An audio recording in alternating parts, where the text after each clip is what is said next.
It's one of those mornings. It's one of those mornings. Hi, everybody. Welcome to Star Citizen Live Mantis and Quantum Interdiction. I'm your host, Jared Huckabee, and you just saw the Mantis trailer, which was released earlier today. We are here to talk about RSI's new quantum enforcement ship, the Mantis, as well as the quantum enforcement mechanic, which is newly added to Star Citizen Alpha 3.7. Joining us here on the show this week are an esteemed pal. I think this is the first time we've had 5 people on the show. I don't know if it's ever, but it's definitely been a long time. Why don't we just go around the table real quick and tell everybody who you are and what you do for Star Citizen. Chris, I'm actually going to start with you this time because we never start with the person who's remote. So, Chris, tell us who you are and what you do for. Yeah. What do you do? My name is Chris Smith. I'm a lead artist here at CIG since, the very beginning. And I build ships. And what are some of the ships you've built for Star Citizen? Recently, the Mantis, of course, which one we're talking about. I've also built the 300i series, the Hornets, and a few others. The bike, the Nox bike I did. Mm-hmm. You worked on the Constellation? Long ago. Constellation, yeah. It was a few years ago. So, yeah, a lot. Well, like and 50, a little bit. Kind of finished that one up. Like you said, you've been here since the beginning, so your ship list is quite long. Yeah, and mostly like small to mid-sized fighters, stuff like that. Okay. And then here at the table, joining us here in the LA studio, we've got Kirk. Tell us who you are and what you do. I'm Kirk Tome. I'm the lead system designer here at CIG.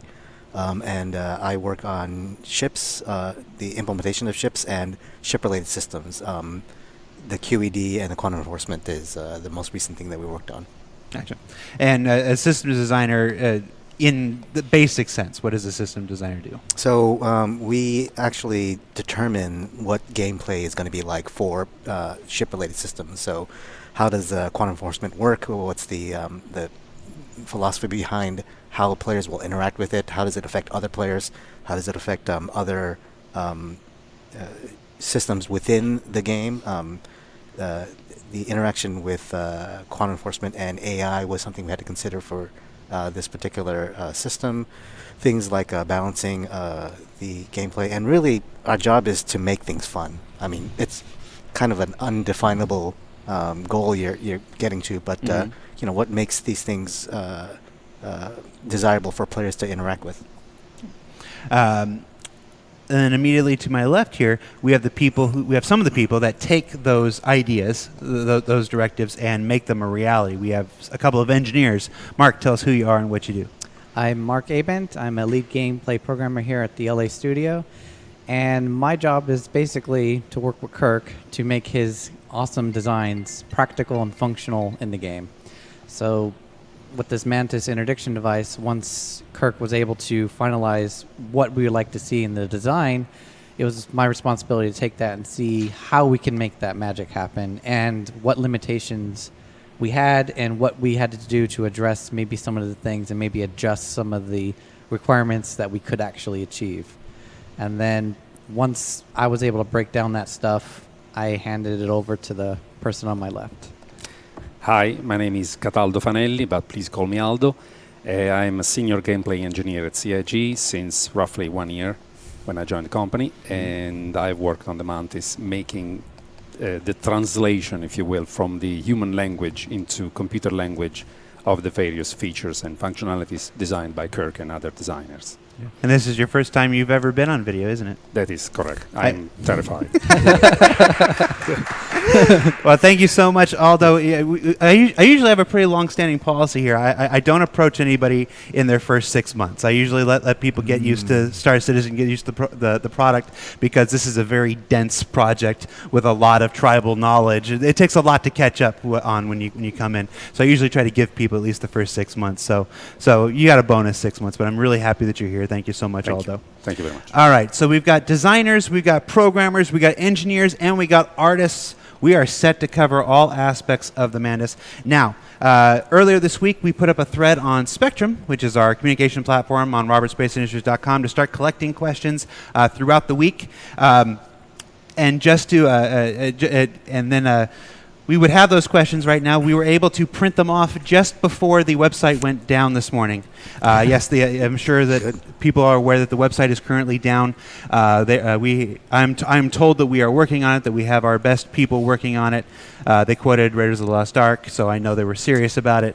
And it's simply a capacity issue, is what I'm being told. It was we have a lot of folks excited for 3.7, and folks are just hammering everything. So we hope to get that up very quickly. They're working on both the website and the launcher, since they're both related to the platform. So hopefully those will be up as soon as humanly possible. So, all right. So we do have those questions here right off the bat. A question that interested me the most from the moment I first heard about the Mantis, and I actually went to Dave Haddock for this answer for a bit. So we'll see what you got, and then I'll give you what Dave Haddock's answer is. Cool. What is the intended use of the Mantis for the lawful player?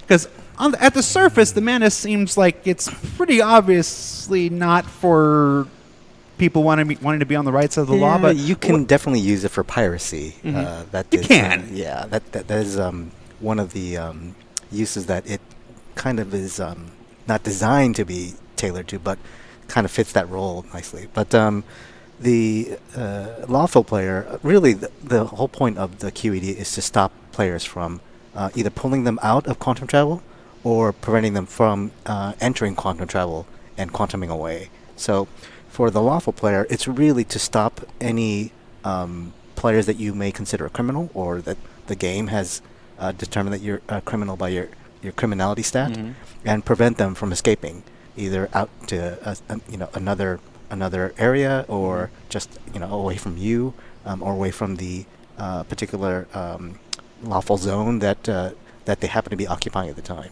So you're kind of acting like security forces, or really just a way to kind of hold people in place and make them pay for their crimes. When I was asking around to a couple other designers, that are working on other systems, I got answers such as the team working on bounty hunting is excited about the possibilities of a crew of bounty hunters going around. It's like you have a Mantis with you, and being able to pull criminals out of quantum and or keep them from escaping into quantum, which is what they were really excited about. Right. So like that bounty hunter, and of course when I talked to Dave Haddock, he mentioned that in the lore, RSI is a major military contractor. RSI is the maker of the Bengal carrier, for instance. So they definitely have their military contracts, and that the Mantis was something that would be used definitely by the advocacy. Sure. For instance, in their efforts to police the UAE space. So and it's the same concept behind the security forces that come and scan you and prevent you from quantum traveling away, and in fact require you to not have your quantum device on while they scan you, or else your criminality stat does rise. Yeah. And current marketing for the Mantis in our fiction is towards militias and stuff. We've had the UE mobile the militia initiative before. This is just one more thing like that to provide this ship to militias who are trying to defend outposts that are maybe on the outskirts of UE space.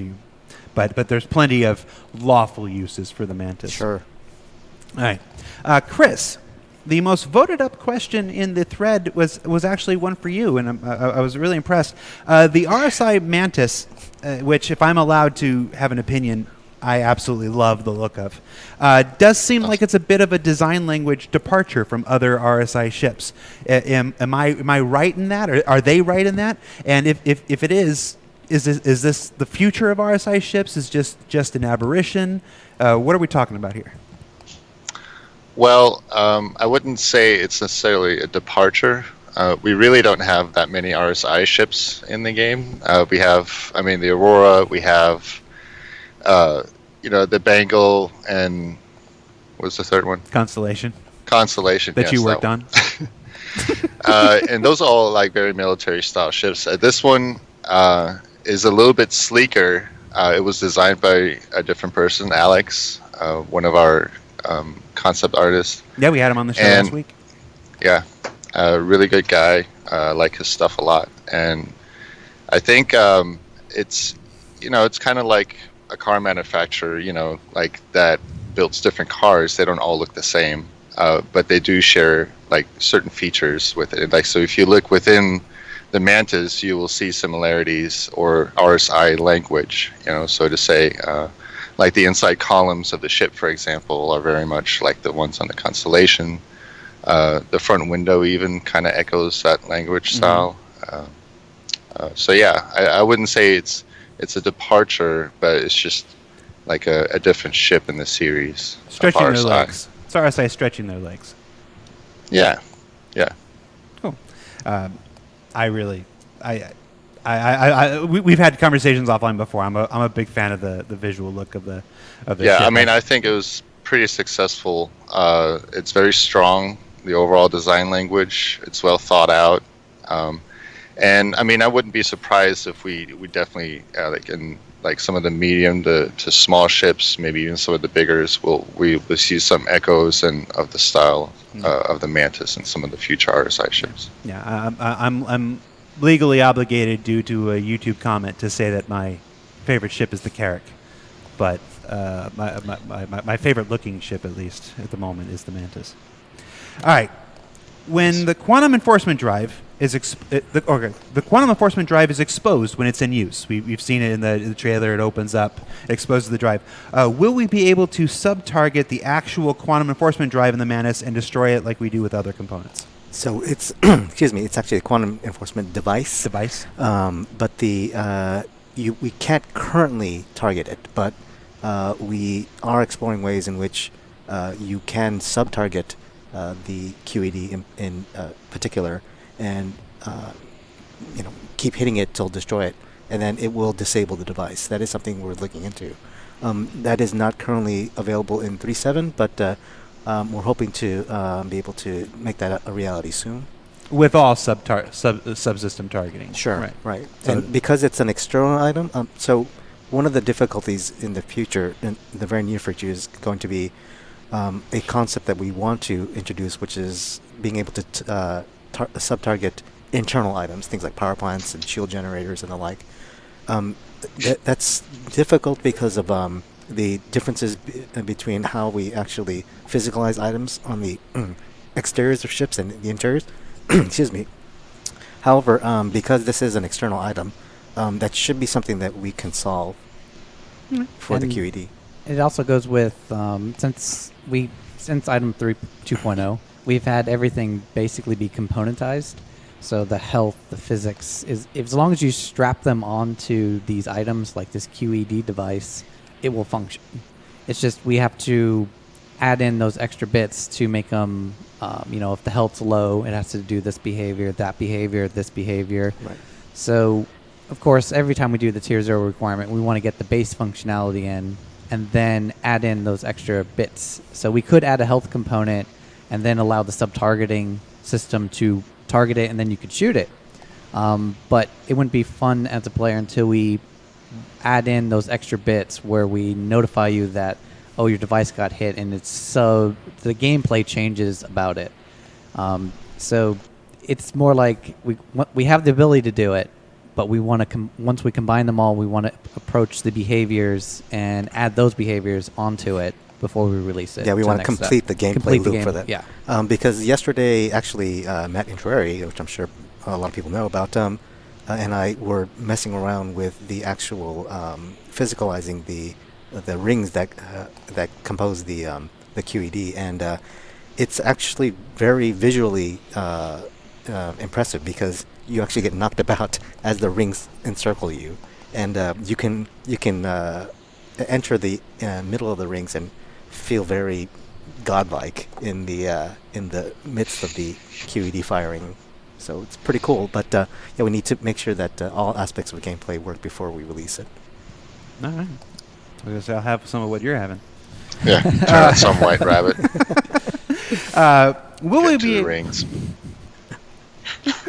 Will we be able to detect and track ships traveling at quantum speed from enough distance and with enough accuracy to predict their path to set up an interdiction?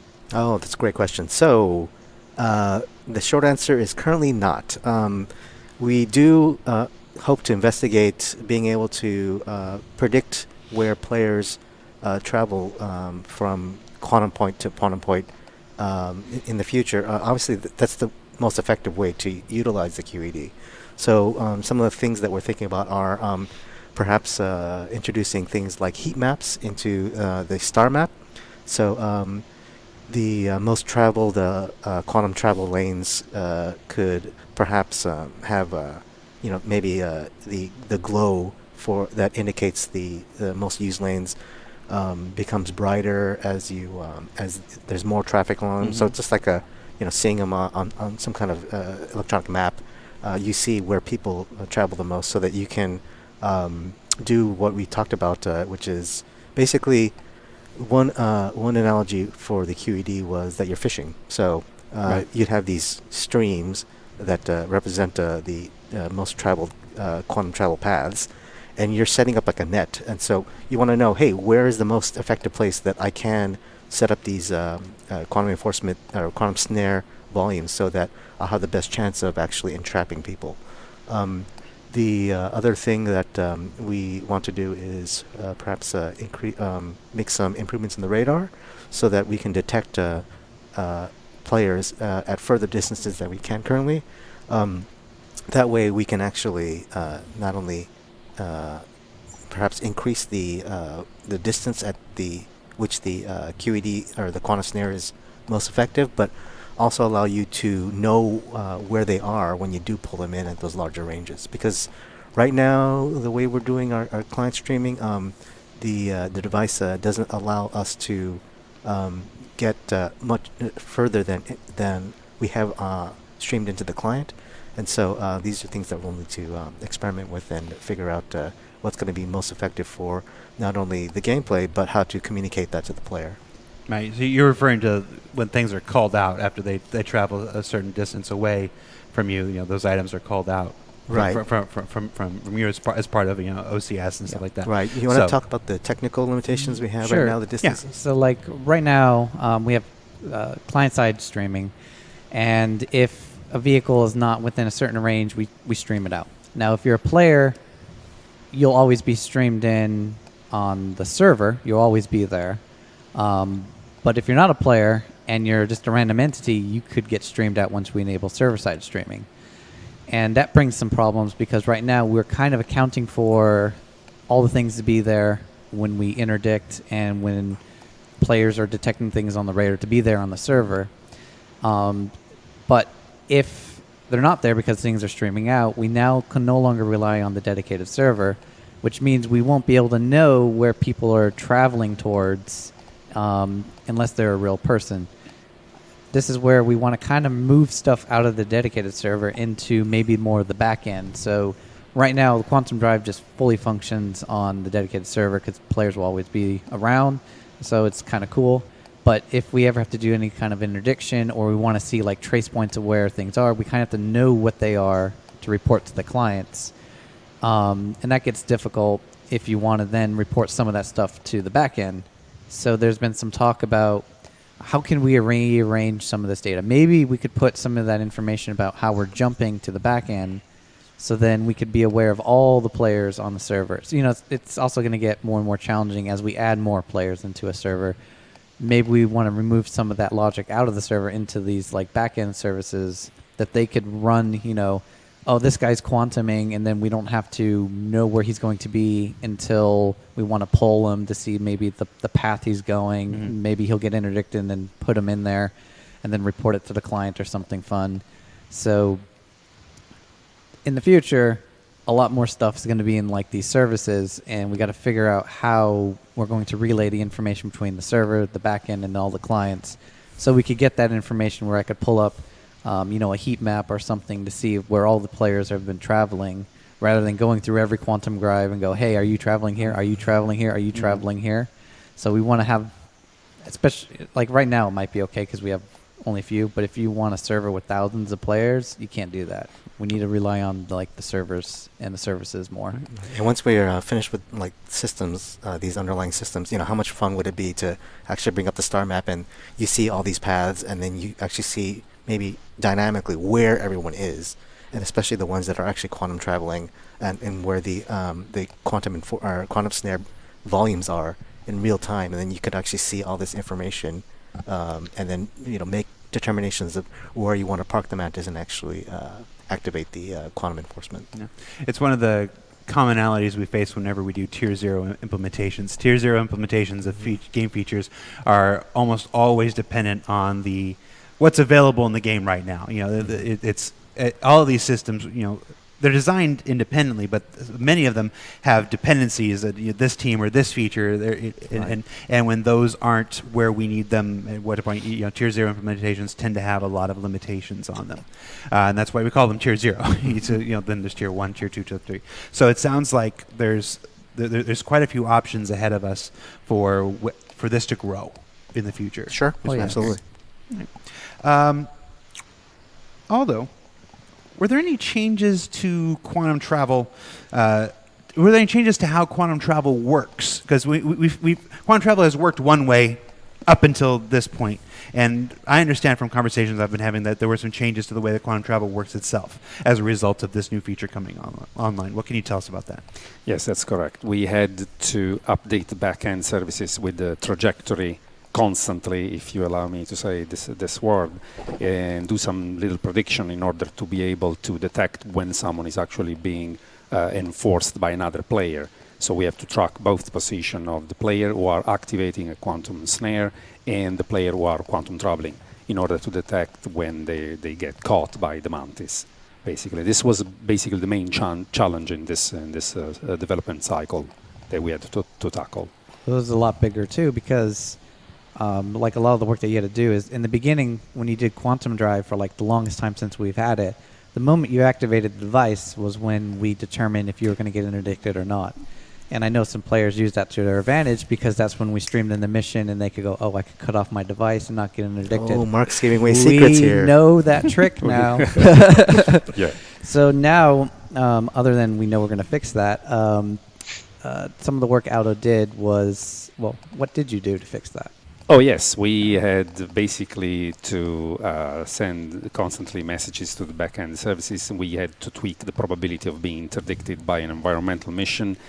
And we basically had to run this sort of prediction of the trajectory to have the back-end services correctly locate you and the enforcement device. Mm-hmm. Now you before you had the jump from A to B, we detected you get interdicted. Cool. Now, since we have player devices, they could just turn it on, but we still wanted you to get interdicted through that travel.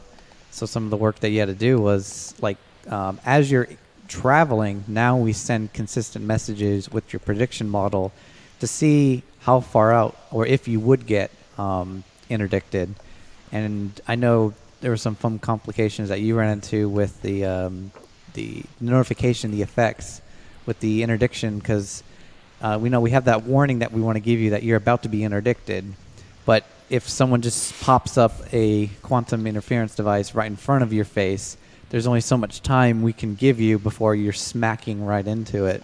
And get out of the predicted where you should get out of the quantum travel in the exact position. Yeah, we had to do a little bit of math for that. Yes, just a little bit of math. Just a little bit of that. Do you want to talk about how maybe some of the difficulties came from how fast quantum travel actually occurs, and then the fact that the quantum travel path isn't always a straight line? Correct. The spline quantum traveling thing. When you travel on the surface, the predictive model needs to be a little bit more complicated than what it is if you travel in deep space, because that's basically a straight trajectory, if you will. Mm-hmm. When you quantum travel on the surface, this is a curve, and so the predictive model needs to be tweaked and adapted, hopefully in an optimized way, I do hope so, to factor this in and have the trajectory be correctly calculated by the back-end services in order to correctly find the intersection between trajectory and the interdicting bubble. Yeah, This was one of the problems we had to tackle, and we are working on, actually. There was actually another fun one, too. This goes what Kirk's saying, that quantum drive isn't always traveling in a straight line. What depends on your perspective. So if I'm traveling and I'm going from point A to B, it will look like I'm in a straight line. But the moment you hit one of those planets that orbit, from your point of view, you're going in a straight line, but from like another person's point of view, you're actually orbiting around, because as you orbit, you're traveling toward the planet. So the back-end services don't know anything about zones or this orbital rotation. So some of the work that Aldo had to do in this was not only send the information in world space to the back end, but kind of predict where the quantum jump would be during that rotational. And I know that's ongoing work right now, but I know there's some complications with that with the sampling, because you're sending I think it was like every 2 seconds, roughly. Roughly. And then the back end does like a smooth interpolation. But there was a problem with that because our quantum drive does, fourth order motion, where it does velocity, acceleration, and jerk. Yes, the rate at which acceleration change when you jump. Yeah. Yes, that caused complications. So the time that the back end gave us was a completely different position than where we thought we were going to get interdicted. Correct. So that's where the fun maths had to come in and go, well, this is where the back end thought. We have to readjust to figure out where we would actually be. Yes, you reproject the time in space, and that enables the code to calculate where that point is in the correct trajectory of the quantum travel, and that's trigger the calculation to where you're going to get out of the quantum travel correctly. So we hope we got it right.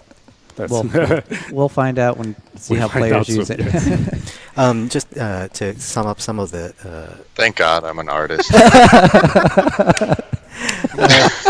Well, to sum up one of the major changes we made is that before, with the AI mission interdiction that occurred, you basically were we could calculate or predict where you're going to get stopped. Now we actually have to dynamically figure out whether you would get stopped, and when you actually enter the position that we predicted, whether the quantum snare volume is still active at the time. Right. So that was the major change that had to occur. Yes, that's correct. And then some future stuff. I was mentioning before where we want to move some stuff into the back end services. Well, we're bringing in some new technology to write our services in a way that's more focused in how the game objects work.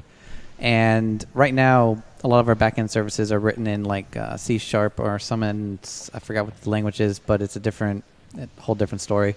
And it doesn't know how the game world works. It just makes some approximations. These new service APIs are very hooked into the game, and they know about these same structures as the game does.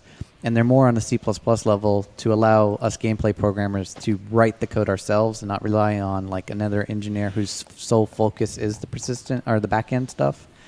And that would hopefully allow us to open up the doors to account for like some of this issues with the zone, that we could account for them correctly in the back end rather than doing the side on the game to do these like little hookups and fix-ups. So it's just one of those tier 0. This is the tech that we have. Here's how we can solve it, and then when the newer tech comes online, we can improve it. Right, and then the improvements that Mark's talking about would maybe allow us to do longer range radar or longer range pings, or just get more like further distance in our fidelity for doing scanning, for example. Yes, less CPU consumption with this new technology once it will be available, and it will enable also more feature and more power. Space is big. Yes. Space is big, yes. And it moves. Everything moves. So, Chris, I understand you have the Yes. Mantis up in the engine right now. Let's go ahead and take a look at the ship itself. 3.7 went live this morning, and then the authentication servers promptly got hammered, so a lot of folks haven't been able to get in and take a look at it. So let's go ahead and take some time to actually look at the Mantis itself. It's a beauty. Just Let's see. Awesome. Yep. you give us the Chris Smith tour. Okay. So yeah, all the technical talk on the ship, it's funny because actually artistically, or as a modeler, the ship was actually very simple to make and very straightforward. There wasn't a lot of crazy technical challenges that I had to overcome with this one. There was one, but it's in just the all in the back. back end. Like this thing is causing a lot of, is opening a lot of questions, I guess I should say. But artists, just from a modeling standpoint, the ship was very straightforward. The concept was great that we got from Alex, and I just sort of had to make it pretty for in the game. that was my only job with this guy. Yep. So it's got a limited interior. It's As it does have a limited interior. Here, I'll just tour real quick the landing gear action. And this is the actual quantum drive device, which opens. quantum enforcement devices. Kirk corrected me earlier. Oh, sorry. Enforcement. Corrections roll Quantum pirate downhill. device. Just kidding. That's how that one works. And interior, let's go to this one. So this one, yeah, it sort of has a minimal interior. I actually like this shot right here because it kind of looks like you're going into a big mouth. Now I got a question for you, Steve. Steve, who's Steve? Chris. This comes right from the Who's that? chat. Did you even consider struts? Yeah. Where are the struts, Chris? Well, they weren't. I mean, that wasn't designed into the ship, and I think, over the years we've had some people complain about struts and stuff. So I think this is sort of came about to where a lot of the new designs were trying not to obscure the view so much, which wasn't considered with maybe some of the early concepts. And yeah, I heard people were actually calling for more struts on this thing. They are. I'm looking at people in chat right now saying, "Bring back the struts." Yeah, we'll make a variant that specifically adds a bunch of struts in the front. There'll be 1 foot across, right? Yeah, we can make that happen. We can add more struts. No, see, I'm right seeing in chat front of says the we player. want struts, more struts. The But I people think it have was- spoken. Yeah, well, we can give them variant. That's what we do. But I think it was actually very successful because it does have some struts and it conveys some strength there. But a lot of it is just glass. Here, let me go back to change the time of day. So you can see some stuff. And it still has that feel of RSI, basically. Yeah. Even without a million struts like the Connie. No, it is. It's definitely an evolution of the RSI design language. It's still got the kind of hexagonal shape. It's still got the you have this shape language here going on. you got the pylons in the back. Yeah, and overall, like the detail is sort of military, utilitarian, but still a little bit on the cleaner side, maybe. But yeah. We went through a few iterations of the inside, added a bed and a restroom to the guy, and of course, coffee machine. Everyone loves the coffee maker. And the food processor. Gotta have that. So yeah. And actually, this seat was very reminiscent of the Constellation. It uses the same dual stick control. It has the same, almost similar screen setup. Yeah, the same pivot. You sit in and it rotates around. Yep. Yeah, this was actually sort of modeled off the Constellation one. It's cool. I want a race variant. And it just looks fast. Yeah. I have been working on some color variants, so that might be a thing. That's not a confirmed thing. That's just something that you've been working on, right? Well, I like to play with that. Exactly. Always. Like when I get done with a ship, I want to know what it looks like in all black or Yes. in blue and black and all that stuff. So No, that's the point. That's the point where I got to step in and be like, artist got to artist, people. Yeah. They'll make color variants. It does not mean there's any plan whatsoever to introduce them into the Precision universe. Artist just got to artist. yes. But it looks good in different colors. Let's just say that. I think the rear end is very successful too. It actually has it reminds me of Star Trek in some way, like a little Star Trek vibe from these nacelles here. What? It's kind of cool. So the third person looks nice. And yeah, anything else you guys want to see? It flying Sure. in 3.7 live with everything up. They're working on it, guys. I'm still getting updates. Still getting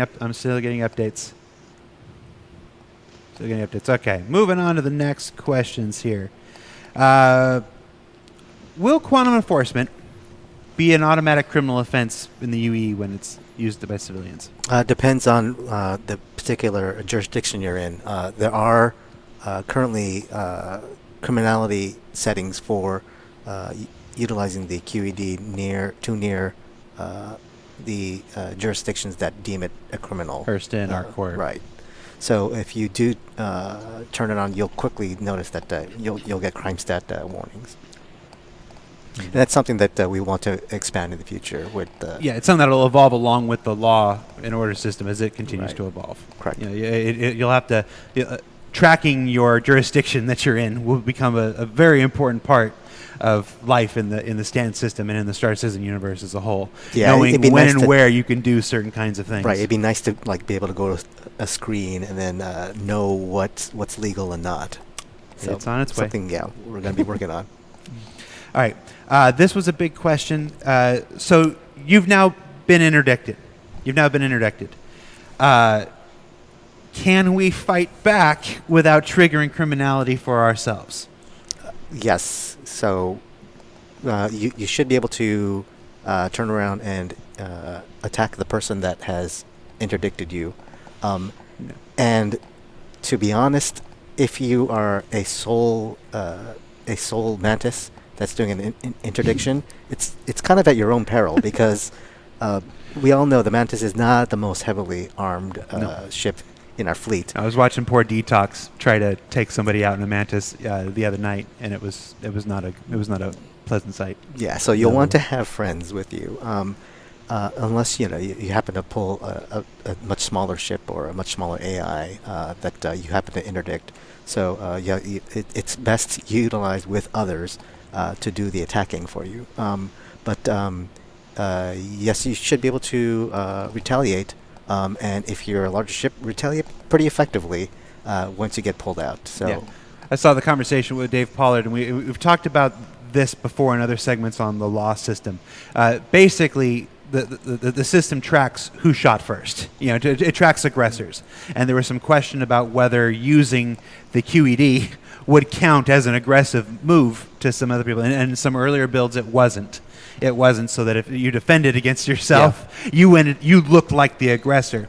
But that is definitely the direction that we're moving in. Hopefully, it will work the way that we intend, and if it doesn't, it will be bugged up and it will be fixed. Yes, if please it's let us not know. working that way, that's not the intention. Yeah. Bug it up and let us know. Yeah, but being hit with an interdiction wave or an interdiction field or whatever we're calling it will count as the aggressive Yeah, action. you're the bad guy in that Yeah. case. Now let's talk about that for a bit. There are two kinds of quantum enforcement with the Mantis. There's two different modes. Right. If I'm mistaken, let's talk about what the two modes are. Sure. There's quantum dampening, which you're creating a small sphere around you that prevents the quantum drive from engaging, so people can't quantum travel away.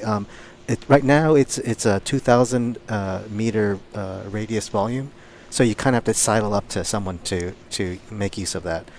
It definitely uses less power than the other mode, which is quantum snare. The quantum snare is the charge, big explosion, you create a big volume that the big difference there is it actually pulls players and AI out of quantum travel and then holds them, also preventing them from quantum traveling away while they're in that much larger sphere.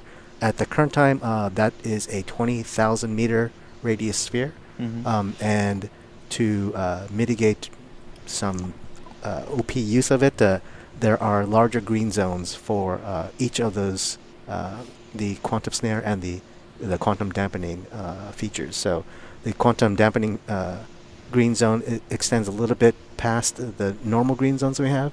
The quantum snare is much larger than than our green zone. So you can't just go to Port Alsar and then keep firing off these quantum snare events. You can consider it like a system that was in place that RSI put in to prevent unlawful use of this device. So if you're in a region that should be protected, the device is aware of it and will prevent you from activating it. Right. Plus, it's just really annoying to be, stopped right outside of the port that you're in. So. Yeah. So let's talk a little bit more about that. At first glance, introducing any kind of interdiction ship seems like it would be rife for trolling. Oh yeah. I mean, and I know that this was a very real concern, but folks, at home who haven't been following every ounce of development of this may not know all of the considerations that have gone into managing this. We've already talked about limiting the size of the two modes. So the two modes, limiting the bubble. It being restricted within certain green zones, where it won't trigger at all. It being enforced by law, if you use it even outside those green zones, but still too close to civilized area, the law system responding to you. We've talked. There's also things you talked in your Q&A post. And by the way, if you haven't checked the Q&A post that went up last week on RSI, well, you can do so once the website's back up. He realized halfway through promoting the Q&A. They're working on it. So there's a lot of resources for that. Derp.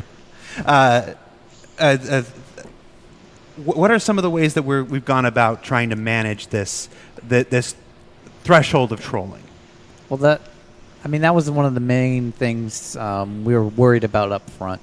Was I could activate this device. How do we prevent people from griefing? Because honestly, it sounds fun to just go to Port Olisar and turn it on, and people are like, they can't stop you. They can't shoot you because you're in a green zone. So that was problem number one. Make sure that they can't activate in the green zone, and make sure they could do it. If they do go inside the green zone, we disable it. So if you do activate it outside, the other person can shoot you down. And once David Pollard's change goes in, you'll be able to shoot him and take him out without yourself getting a criminal infraction. So a lot of the stuff that is getting added is ways to use the existing systems to bring about. You can use it, but you're going to bring it at your own risk. So you can activate it outside, you'll get a criminal statting, and then some AI might take you down eventually because you turn into a baddie. There's also restraints on the device itself. The Mantis is kind of like one of the lower tier interdiction ships. So it only has that small range that it could pull ships out of. And it also requires a lot of power from that ship. So just activating it will basically, if you try to fly, it feels drunk, and if you try to shoot, you'll end up using all your power. So if you just use it by yourself, you're going to have a trouble.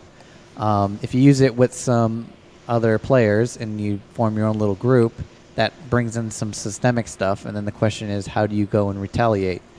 Well, I love the community, and I'm pretty sure if they find a bunch of people, maybe this could be one of those service beacon things that we add. Actually, that'd be pretty cool. A bunch of players are trolling. Someone makes a service beacon saying, "Hey, take these out." Take out that guy. They're griefing a bunch of people with the Mantis, and then a whole swarm of people come in. So we want to add some ways that will make it, I guess, systemic in gameplay for the players. So it's not like they have ways to counter it using some of the systems. Now, again, this is the tier 0, so we did a green zone the power. And the criminal stuff, we'll see how players use it, abuse it, and we'll just react accordingly. Right. To expand upon what Mark said, the primary way we're doing it, balancing it, is to require a lot of power. So the having the Mantis at its just complete idle state, and then charging up and activating the quantum snare gets you right to the edge of what your power plant is capable of supplying. And so if you do any afterburner maneuvers or fire your weapons, as limited as they are, and do that at the same time, it will shut down the device. So players will quickly learn that you'll want to turn down your other systems in order to effectively use the snare. So that's where the players are. It's up to them to decide. Hey, do I want to reduce my shield? Do I want to turn off my primary weapons? Do I want to reduce the thrusters capability? So you make that decision before you set up your trap. Then you go ahead and spring the trap, and then again, utilizing your friends is probably the best method there. Yeah. And of course, like any other game system, we'll continue to monitor it through. We watch streams, we read the issue council reports, we check Spectrum, we check Reddit. We'll continue to monitor feedback if tweaks need to be made, either in making it more restrictive or making it more available. Right. Those those changes will be made as we deem necessary. Sure, we haven't even talked about what's the counterplay to QED. This is the What's the counter? What methods do we have to counter quantum enforcement? So this is tier 0, and we've just implemented. So this is the counterplay will be something that we develop as we get some more feedback and have time to iterate on this. But for now, again, the Mantis is not the greatest ship to take on another ship head to head. So there's that. Unfortunately, we don't have the ability to quantum travel outside of the normal lanes by blind quantum travel. Right. So you can't choose to create your own path, but you can certainly choose to make a dogleg path to your destination to avoid possible QED volumes if you think that there's going to be one in that path. A lot of people traveling to those comm links. Yeah. And there's comm arrays, and now to go off of what Kirk was saying is US Vehicle Features specifically has plans in the near future to upgrade basically ping to utilize more of those back-end services to uncover more information further out. So right now ping just finds stuff that's actually spawned. We want to adjust it to find interesting things that may not exist yet or could happen in an area. So we want also ping much further distances and will allow you to scan potentially much further distances. So not saying it will happen, but an option could happen.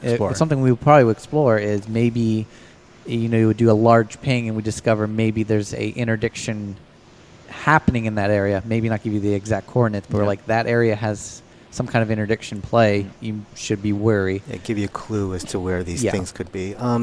And then there's other things that we can explore, like again, this is currently our only QED ship. Should we make more? We can certainly balance it so that maybe we require a capital ship sized QED device in order to pull other capital ships out. There might be some counterplay with that, like maybe you do have to have like the same size ship to do that. Maybe the smaller ships can pass through these using some kind of quantum physics entanglement magic tunneling. We'll figure something like that. Yeah. Or maybe we can team up with other smaller QED ships at the same time to create a really powerful quantum enforcement bubble that can pull like a net. A capital ship out of quantum travel. And we do warn players, like you're about to be interdicted a few seconds beforehand. It would be cool if we had a mechanic where we could boost power to some system to potentially burst through it or alike. I mean, there's a lot of options we've talked about exploring in the future. Yeah, definitely. And of course, we've also mentioned in the past, the size and quality and grade of components themselves will begin to play a factor. Like you may be able to outfit a ship that's more resistant to being pulled out of, more resistant to the effects of a quantum enforcement device. It's like that. So as more and more of the component system comes online, there will be a number of ways to work around this. Yep. You guys know the app Waze when you travel. You can have like a word of mouth thing where like someone has been interdicted and then they can leave a mark or something, and somebody they message everyone, and it's like a known thing. Then there's an interdictor down this way. So I think you're probably absolutely right in that, Chris. As more of the stand system comes online, as more of Star Citizen comes online, and this becomes a bigger thing, you will see orgs that act as service organizations for this kind of thing. Reporting, quantum enforcement's, reported in this sector, along this route, and everything. And there will be an entire new cottage industry created for players to provide services to other players. I think you probably hit that right on the head, Chris. I hadn't even thought about that. Good job. I love that app. How will players be aware that they're being pulled out? Now, you talked a bit about the problem with the having the warnings in time. What will we be able to tell the okay, I've just been pulled out. Am I going to know that it was Kirk? What am I going to know about why I just dropped out of quantum? So in the future, we do want to improve the UI so that we give you more information about that. Currently, though, we do have the rather large VFX ring that comes that's emanated from the Mantis as it's doing its either the dampening or the quantum snare. So you'll see like this shark-like ship kind of floating toward you with this ring of rather impressive VFX coming around you. So that is one method. Because of the current distances at which we do entrap players with the quantum snare, they should also be on your radar. And so you will see the Mantis that ensnared you, because it should be within radar distances. Because the quantum snare also increases your EM substantially, there's no way that they'll be hidden once you get pulled out of quantum travel and are within the range of your radar. We were talking about that the other day about when you pull them out of quantum, like you're there, you have to be there. Right. You want to hit them, and they come out of quantum so far away that you have to like travel to them and catch up to them. You can't catch up to them to do it. It's Right. That's the dichotomy, because if we're preventing quantum travel, then we can't pull you out far enough so that it requires quantum travel to get to them. Because what fun is that? Yeah. Yeah, and it plus you want to pull them out with enough range that you can actually get to them and attack them or steal them, whatever. But at the same time, as a game balance, we want them to come out close enough that they have a chance to attack you for pulling me out and stuff like that. So there's Push many and pull, gameplay reasons to make sure that they stay close together once they come out. What were some of the most difficult technical hurdles bringing about quantum enforcement? We talked about the stuff you had to do to change quantum travel, but to make this work, and we touched on it a little bit, but this question is, what was the most difficult technical hurdle? It was the thing that just made you put your fist up to the sky in rage. No, no, the most difficult technical probably is what we talked about earlier, the predictive model, and have it work with back-end services whose model is very simplified. They don't know anything about zones at the moment, so they don't know that you could be in a certain zone that rotates because it's orbiting about itself. So the game server has to, in an optimal way, hopefully, to do the math and the calculation to consume as least CPU as possible, and send this prediction of the trajectory in a simplified but yet not too approximate way to the back-end services. So I do believe this was the biggest challenge we tackled in this implementation. I believe that was it, yes. There's also the interdiction device itself. So the back-end, for this functionality to work with the player interdiction, we had to have the back-end be aware of all the interdiction devices that are active at a time. So we didn't have the new nice API that I was referring to earlier, where we could hook into that with the new services. So we still have that old, or I wouldn't call it old, but it's our current, I think, service that determines whether or not we're going to get interdicted. So I think it was the probability volume service. And so we had to work with Tony to figure out how we could give him information to the back end about these interdiction spheres, and along with those segmented interdiction points to determine if we actually have been interdicted. When Aldo was mentioning that those rotating zones, well, when the interdiction device is on, we have to relay that information to the back end that we have this bubble and it's at this location, but that location's in world space. So you have to worry about the frequency of these updates, because if you're orbiting and you're going this way and the dot's right here, it will rotate around and maybe you don't get interdicted, but the back end says that you are. So then we have to take that information that we gave to the back end and go, okay, when we gave them the information, they're over here. When we got the information, because there's delays sending and receiving, we're now here. Are we actually going to interdict, or is the interdiction point at a new location? So we use the backend service to kind of give us a hint, and then on the game side, we kind of look at that and go, that's right, but we're actually going to be here. Or we're not going to get interdicted, but it looks like we are. let's send another one to see if that hits the back end because maybe it's on or off. So the problem is not just with the device itself, but how to send, where the interdiction is, where we're jumping to, and have everyone be happy with the agreement that we actually did do an interdiction. I think the general issues that we had to overcome was we're dealing with quantum travel. Quantum travel is very fast, so with that speed comes big distances, and so being able to ensure that we're actually going to hit the mark and be accurate with the collision of the quantum snare volumes and these quantum travel paths, and ensuring that that will work every time was the biggest hurdle that we had to overcome. And especially since it asynchronous communication. Asynchronous communication, and we're having acceleration get higher and higher as we move along. You know, in 1 second of your jump, you could be a few thousand kilometers, which is a lot. But a second later, you could be a few million, just because of our acceleration ramp. Yes. So a little small error could add up to a lot of error. Yes. Yeah. Yes. You agree with all that, Chris? Yeah. Yes. Wholeheartedly. It's just maths. Chris, we've already. It all sounds very logical.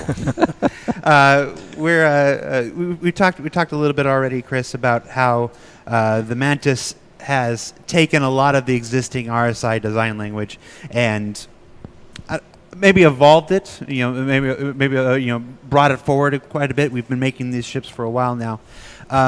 Hypothetically, were you to work on another RSI ship, what would be the part? What from the Mantis would you want to bring forward to the next RSI ship? RSI whale. No, I'm talking about a specific ship. But what about the improvements to the visual language of RSI? What would you be looking forward to bring forward to the next RSI ship? That's obviously you're going to bring the hard struts to back. tell. I would say, again, like we sort of said in the beginning, this is a different ship from RSI. It's actually the Aurora is there, but it's been a little bit more.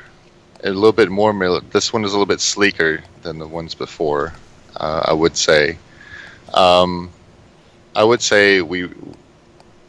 Polaris is pretty sleek. We would but it's got a big probably butt. still do a minimal amount of struts like we did with this one. I'm not saying we're getting rid of them, but strike a balance. I think the early iterations of RSI ships, could be excessive in some cases. And yeah, hard to tell. Maybe some of the tech design that we incorporated in this one, just some of the small details and stuff. It's a little bit more round, but again, I don't know if I would want this look on a Bengal carrier. I like the Bengal carriers. It's like a big, Right. a military ship, so you wouldn't want this sort of like sleek design. Probably wouldn't work on for there. the Orion either, which is there's the RSI Orion and there's the RSI Polaris, which are still yet to come. It's not Right. a lot of that look language wouldn't work for a more industrial ship like this. Yeah, Orion. agreed. Yeah, I think it really just depends on the ship itself a lot. And most of the smaller ships, I could see us going a little bit more in the direction of the Mantis, perhaps. Yeah, it's also interesting. There's something. I've followed this community for a long time, and we see a lot of that looks like an Aegis ship, or that looks like an Anvil ship, or that doesn't look like a Drake ship, or whatever. Everybody's got an opinion about what looks like a particular ship manufacturer and what doesn't.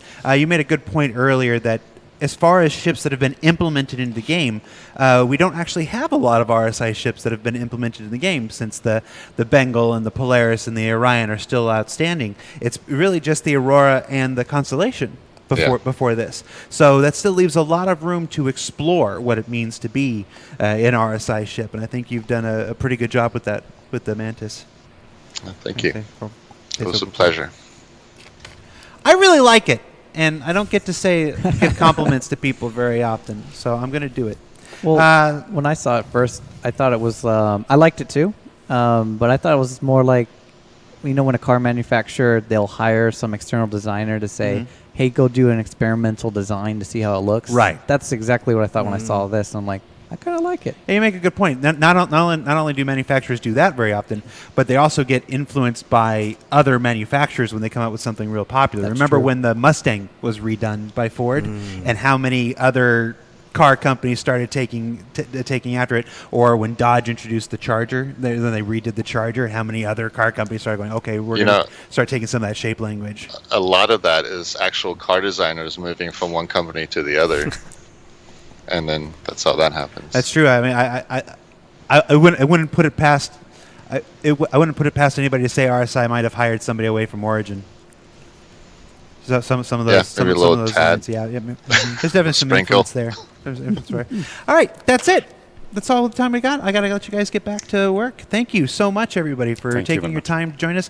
Although you made it through your very first video, anything, and I made it a live show, threw you right into the fire. How'd you do? You okay? Yes. No, I'm joking. I'm fine. So absolutely, I was very happy to participate. Thank you very much for the opportunity. No problem. And I look forward for another time. All right.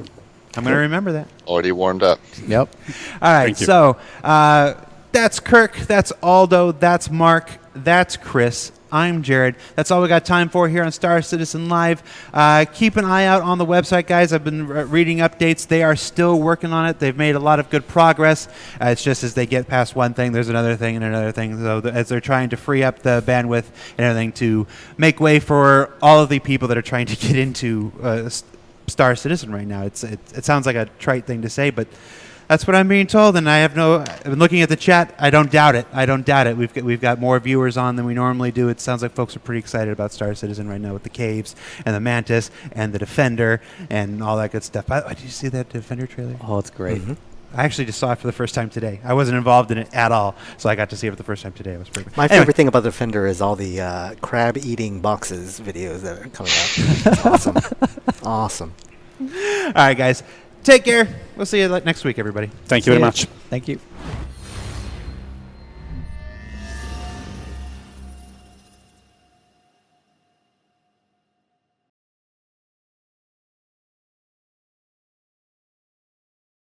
Thanks for watching. For the latest and greatest in Star Citizen and Squadron 42, you can subscribe to our channel, or you can check out some of the other shows, and you can also head to our website at www.robertsspaceindustries.com. Thank you very much for watching.